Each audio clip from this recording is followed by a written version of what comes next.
ഇന്ന് തന്നെ ഡൗൺലോഡ് ചെയ്യൂ. കാണൂ നിങ്ങളുടെ ഫേവറേറ്റ് ഷോസ്. ഹോ, അവസാനം ആ നാശൊന്ന് പടിയിറങ്ങി. ഇനി കാണേണ്ടി വരില്ലല്ലോ.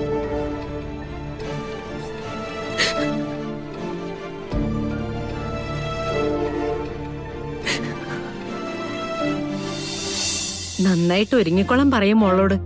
ചെല്ലുമ്പോ രണ്ടുപേരെയും പുതിയ ജീവിതത്തിലേക്ക് നിലവിളക്ക് കൊടുത്ത് സ്വീകരിക്കാൻ കാത്തിരിക്കുക അമ്മ. ആയിക്കോട്ടെ, ഞങ്ങള് കൃത്യസമയത്ത് തന്നെ ഇറങ്ങിക്കോളാം. ആ, എന്നാ ശരി.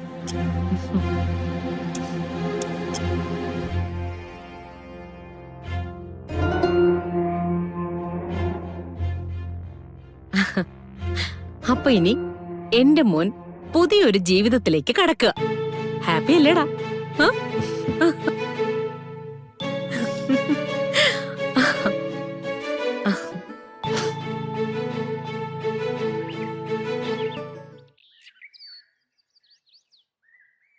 കൃഷ്ണ, ഇനി എപ്പോഴെങ്കിലും ഇങ്ങോട്ട് വരൂ?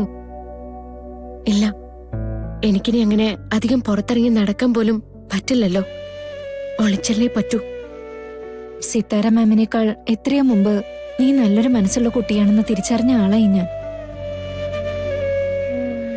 പലപ്പോഴും നീ അധിക്ഷേപിക്കപ്പെടുമ്പോഴും വഴക്ക് കേട്ട് തലകുനിച്ച് നിൽക്കുന്നതൊക്കെ കാണുമ്പോഴും മനസ്സ് നൊന്തിട്ടുണ്ട്.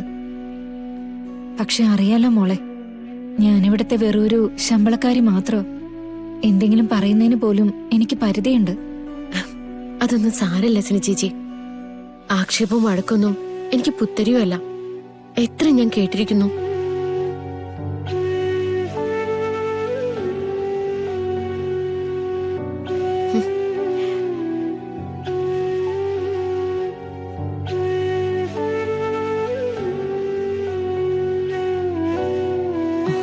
മോളെ,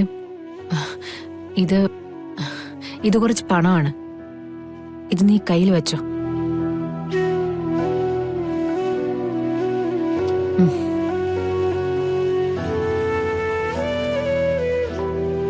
എന്ത് ബുദ്ധിമുട്ട് വന്നാലും മോള് വിളിക്കണം. ഞാനുണ്ടാവും നിനക്ക്. മാഡം, ഞാൻ പറഞ്ഞതിലധികം പണം മാഡം എനിക്ക് തന്നിട്ടുണ്ട്. ഇതെനിക്ക് വേണ്ട. മോളെ, പണത്തിന് വേണ്ടിയാ ഞാൻ ഇങ്ങോട്ട് വന്നത്. അതിന്റെ ബാധ്യതയായിട്ട് തന്നെയാ ഞാൻ വിവാഹ മണ്ഡപത്തിൽ നിന്നതും. പക്ഷെ അത് കഴിഞ്ഞ് കളരിക്കലെ സർപ്പശാപം തീർക്കാൻ ചെയ്ത കാര്യങ്ങളൊക്കെ ഒരു പ്രതിഫലവും പ്രതീക്ഷിക്കാതെ ചെയ്ത കാര്യങ്ങളാ. അവിടെ എന്റെ മനസ്സില് ഒരു ചിന്തയുണ്ടായിരുന്നുള്ളൂ. സിത്താര മേഡത്തിന്റെ മനസ്സ് വേദനിക്കരുത്. ഗാഥയുടെ ജീവിതത്തിന് ഒരു പ്രശ്നവും ഉണ്ടാവരുത്.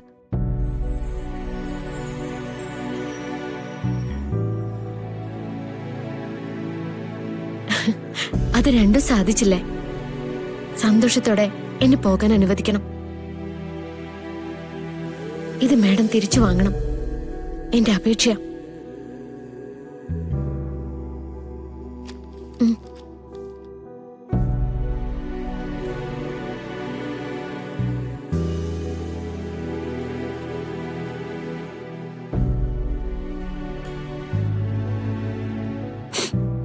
ഞാൻ പറഞ്ഞ ഓർമ്മയുണ്ടല്ലോ, എന്താവശ്യമുണ്ടെങ്കിലും ഏത് പാതിരാത്രിയായാലും എന്നെ വിളിച്ചോണം.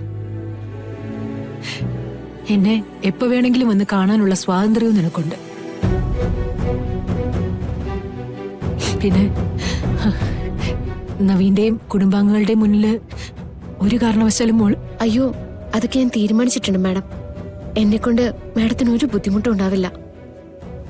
ഞാനെന്നാ ഇറങ്ങിക്കോട്ടെ മാഡം.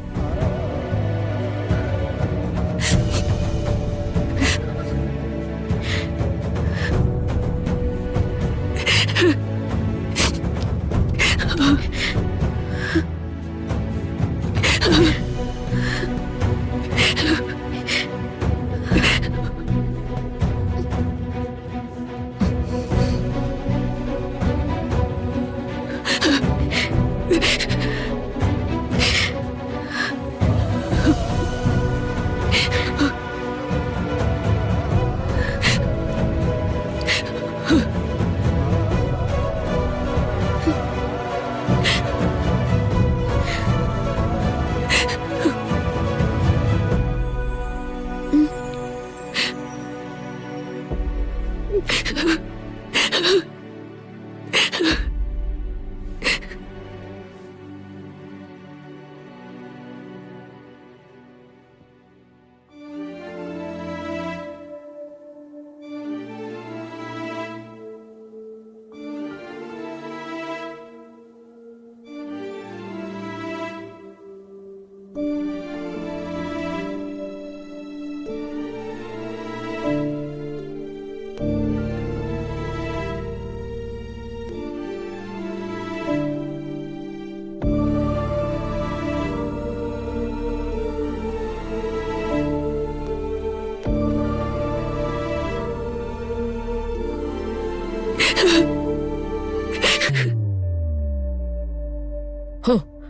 അവസാനം ആ നാശൊന്ന് പടിയിറങ്ങി.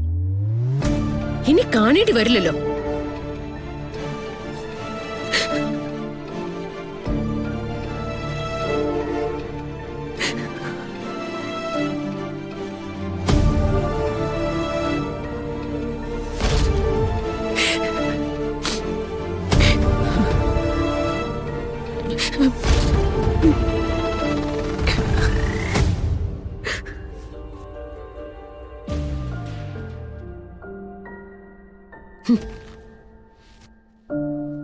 എല്ലാവരും കൂടി അവളെ വലിയ ത്യാഗിയാക്കി കളഞ്ഞല്ലോ.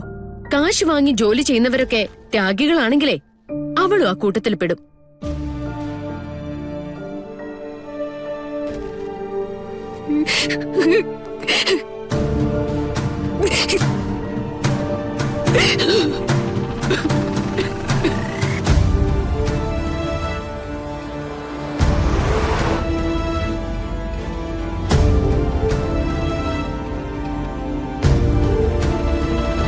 മോനെ, ക്ഷീണമല്ലോന്ന് തോന്നുന്നുണ്ടോ? എൻ്റെ അമ്മേ, ഹോസ്പിറ്റലിന്റെ അന്തരീക്ഷത്തിൽ നിന്ന് വീട്ടിലേക്ക് പോകുന്ന ഒരാളുടെ അടുത്ത് ഒരു കാരണവശാലും ഇങ്ങനൊരു ചോദ്യം ചോദിക്കേണ്ട കാര്യമില്ല. അവിടുന്ന് രക്ഷപ്പെട്ടല്ലോ എന്നുള്ള ആശ്വാസത്തില്ല ഞാൻ. എനിക്കിപ്പോ ഒരു കുഴപ്പമില്ല. ഇതോടെ എല്ലാ ആപത്തും കഴിഞ്ഞു. സിദ്ധനും ജ്യോത്സ്യനും അത് തന്നെയാ പറഞ്ഞേ. വെറുതെ അല്ല മുത്തശ്ശി നിലവിളക്കും എടുത്ത് രണ്ടുപേരെയും കാത്തു നിൽക്കുന്നത്. നമ്മള് കളരിക്കൽ എത്തുമ്പോഴേക്കും ഗാഥയും എത്തില്ലേ? അമ്മയ്ക്ക് ഇത്ര സംശയമാണെങ്കിൽ അമ്മ എന്തിനാ പിന്നെ ഗാഥയെ വീട്ടിലേക്ക് അയച്ചത്? കളരിക്കൽ ചെന്നിട്ട് മുത്തശ്ശിയുടെ വിളക്കെടുപ്പൊക്കെ കഴിഞ്ഞിട്ട് പോയാ മതി എന്ന് പറയാറുന്നില്ലേ? അതുകൊണ്ടല്ല, അവളുടെ മനസ്സൊന്ന് ഫ്രഷ് ആവണ്ടേ. മമ്മിയെ കണ്ട് കുറച്ചു നേരം അടുത്തിരിക്കുമ്പോഴേക്കും അതുണ്ടാവുമെന്ന് എനിക്ക് തോന്നി. എങ്കിലമ്മ ഗാഥ വരുന്നതിനെ കുറിച്ച് പേടിക്കാൻ വേണ്ട. ഗാഥ വാക്ക് പറഞ്ഞു കഴിഞ്ഞാൽ വാക്കാ.